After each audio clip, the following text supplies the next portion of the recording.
Halo kaum rebahan yang kerjanya gelondongan doang, gimana kabarnya? Semoga kalian semua sehat selalu ya. Di video kali ini, aku bakalan ngebawain alur cerita dari anime Yusayame Mas episode 2. Oke deh, gak usah lama-lama lagi. Yuk langsung aja kita rebahan dan nikmati ceritanya. Tapi jangan lupa buat subscribe, like, dan komennya di channel ini, biar aku makin semangat buat bikin konten. Thank you, Mina.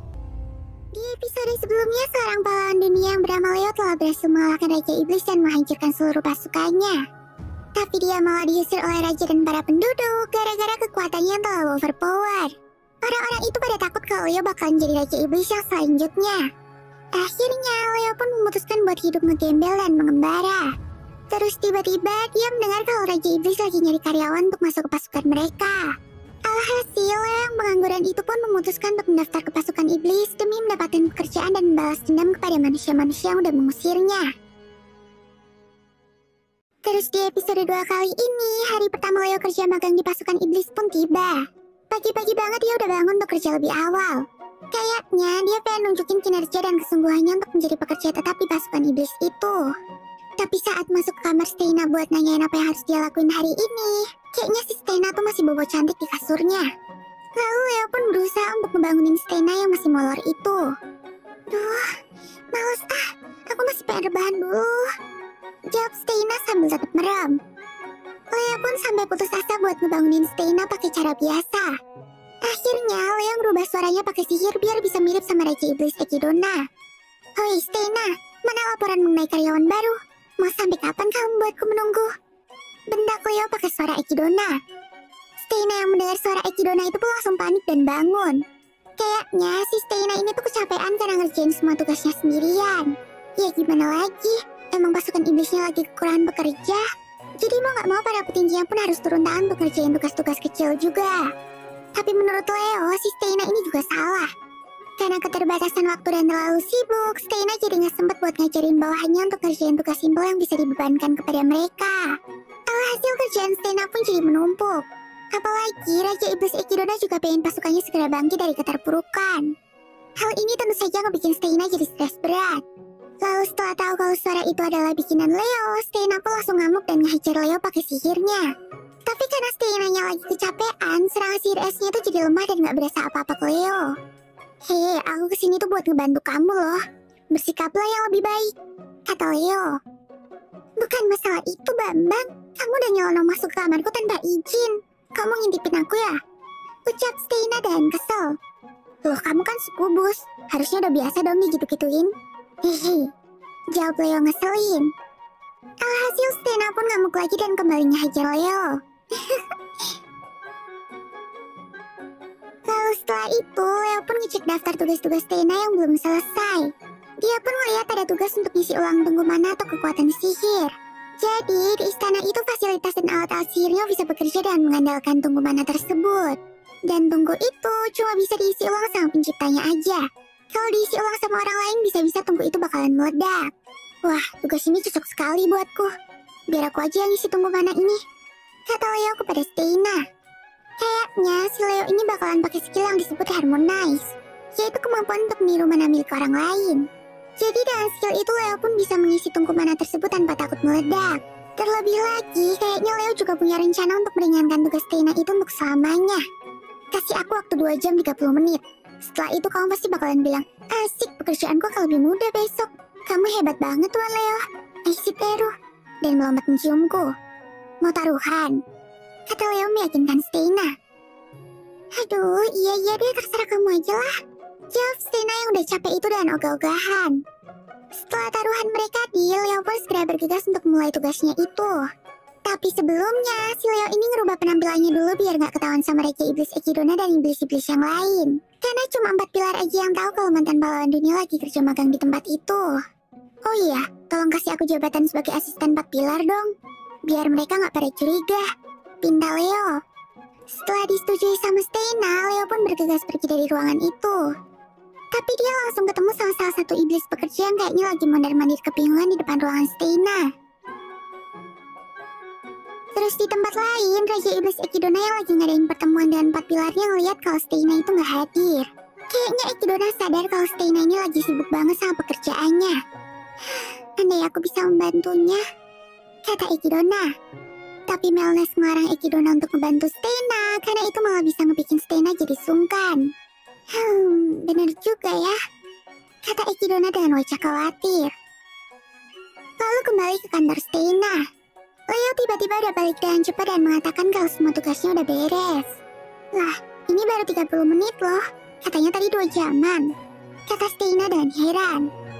Tapi Leo langsung meyakinkannya kalau pekerjaannya tuh udah selesai dan Stena gak perlu khawatir lagi.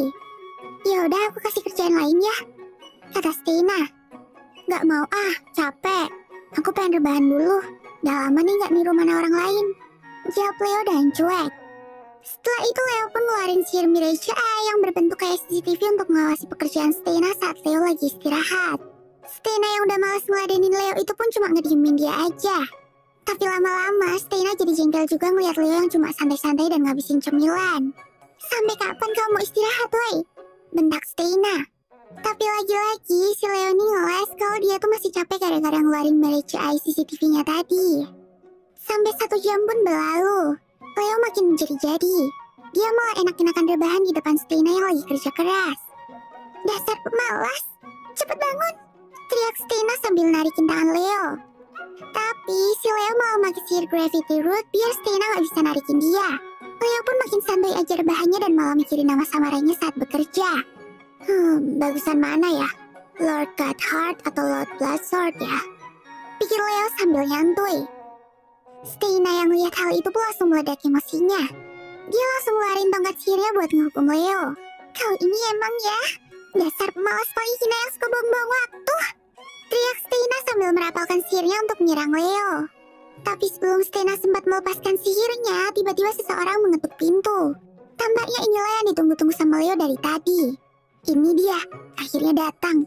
Aku akan menunjukkan hasil kerjaku demi diterima kerja di sini, batin Leo sambil kembali menggunakan sihir penyamaran. Ternyata orang yang mengetuk pintu itu adalah Dianeta, iblis pekerja yang mondar-mandir di depan ruangan Stena tadi. Leo pun langsung menghampiri Dianeta. Panggil aku Lord Kesatria Hitam Onyx aja. Dianeta, berikan laporan isi ulang tunggu mana yang kuperintahkan tadi, kata Leo kepada Dianeta. Stena yang belum paham sama situasi pun cuma ngeliatin mereka berdua aja.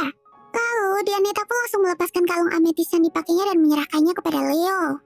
Pusaka yang Anda berikan untuk mengisi tungku berhasil tanpa kendala, Lord Onyx, ucap Dianeta. Ternyata tadi itu yang isi tungku mana bukanlah Leo, tapi Dianeta. Jadi waktu Leo pergi selama 30 menit tadi, dia tuh bertemu sama Dianeta.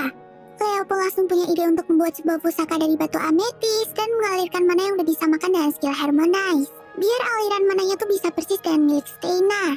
Jadi sekarang siapapun bisa mengisi tungku mana itu asalkan menggunakan batu pusaka yang udah dibikin sama Leo. Bahkan setelah Leo ngajarin Dianeta cara gunain pusaka itu, Leo pun nyuruh Dianeta untuk ngajari teman-temannya yang lain juga. Jadi dia bisa berbagi tugas untuk mengisi mana di tungku-tungku milik Stena. Termasuk saya, udah ada 4 orang yang mampu memakai pusaka ini untuk mengisi ulang tungku itu, jelas Dianeta. Leo pun berjanji untuk membuat lebih banyak pusaka lagi biar semua orang bisa membantu mengisi tungku mana.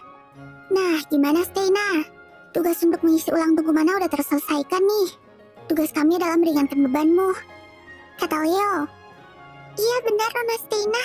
Berkat Lord Onyx ini kami dapat membantu Anda, tambah Dianeta dan senang. Jadi selama ini Dianeta dan iblis pekerja lainnya tuh merasa kasihan sama Stena yang kelihatan kecapean. Mereka juga merasa nggak berdaya karena nggak bisa bantu apa-apa dan cuma bisa ngeliatin doang. Tapi kali ini berkat bantuan Leo mereka akhirnya bisa berguna. Kalau ada yang masih bisa kami bantu, katakan saja Nona, kata Dianeta. Stena pun langsung terharu dan hampir menangis mendengar perkataan Dianeta itu. Setelah Dianeta pergi, Leo pun kembali menjelaskan kalau dari dulu Stena harusnya lebih percaya dan menyerahkan tugas-tugas kepada bawahannya. Apalagi orang-orang itu udah dipilih langsung oleh Stena dan telah diakui kemampuannya. Atasan tuh harus bisa membuat organisasi tetap bertahan meski dirinya mati besok, kata Leo so iye. Stena pun gak bisa membantah perkataan Leo itu. Tapi kayaknya dia juga masih kesal sama Leo yang cuma males-malesan doang. Menyerahkan tugas sih boleh-boleh aja, tapi kamu itu cuma males-malesan doang dari tadi. Emang dasarnya aja kamu itu pemalas, bentak Stena. Tapi Leo kembali menjawab kalau rebahannya tadi itu bukan rebahan biasa. Jadi selama gelundungan tadi Leo ini memperhatikan cara kerja Stena dengan menggunakan CCTV-nya. Dia pun mengkoreksi cara kerja Stena yang kurang efektif dan menulisnya di sebuah catatan. Aku udah memperhatikan dada dan cara kerjamu. Lihat catatan itu dan tinggal kamu lakuin aja, kata Leo. Ya elah Leo, bilang aja kamu cuma ngintipin dada Stena dengan gaya. Hah, dasar cowok. Setelah itu, pandangan Stena terhadap Leo pun berubah. Dia pun minta maaf karena kekasarannya dan berterima kasih atas kerja kerasnya. Kau telah mengerjakan semuanya dengan baik. Jika aku nggak bisa membalas jasa, maka reputasiku sebagai pilar akan tercoreng, ucap Stena. Mendengar hal itu, Leo pun langsung teringat sama taruhan mereka tadi. Dimana kalau Leo berhasil menyelesaikan tugasnya, maka Stena akan menciumnya. Oh iya, aku lupa satu hal. Jadi gimana? Mau cium di bibir atau di pipi? Hah? Atau kamu mau ke kasur aja? Mendengar perkataan Leo itu, muka Stena pun langsung memerah. Dan lagi-lagi, Leo dihajar sama Stena dan sukses.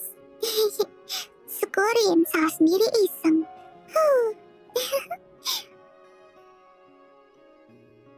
Terus malamnya, tiba-tiba Stena manggil Leo untuk datang ke kamarnya. Dikiranya Leo si Stena ini mau ngasih enak-enak ke dia. Tapi ternyata Stena pengen curhat tentang kerjaan Lily di bagian logistik makanan. Kali ini Lily mendapatkan tugas untuk mengerjakan misi logistik ke kargo dan gak boleh gagal. Tapi setelah Leo melihat gambar rancangan rencana Lily, mereka pun sadar kalau bahaya besar udah menanti. Iya kali, rencananya aja kayak gambar cekaran ayam anak TK gitu. Gimana mau berhasil coba? Nah, inilah akhir dari anime Yusayame Mas episode kedua. Lalu, berhasilkah Leo membantu Lily menyelesaikan misinya? Penasaran kan? Makanya pantengin terus channel Kucing Rupahan Junior dan jangan lupa buat subscribe, like, dan komen di video ini ya. Kalian juga bisa follow sosmed aku dan channel-channelku yang lain. Linknya udah aku taruh di deskripsi. Oke deh, sekian dulu ya videoku kali ini. Semoga bisa menghibur kalian ya. Ya, mata nih. Sampai jumpa di video selanjutnya. Bye-bye.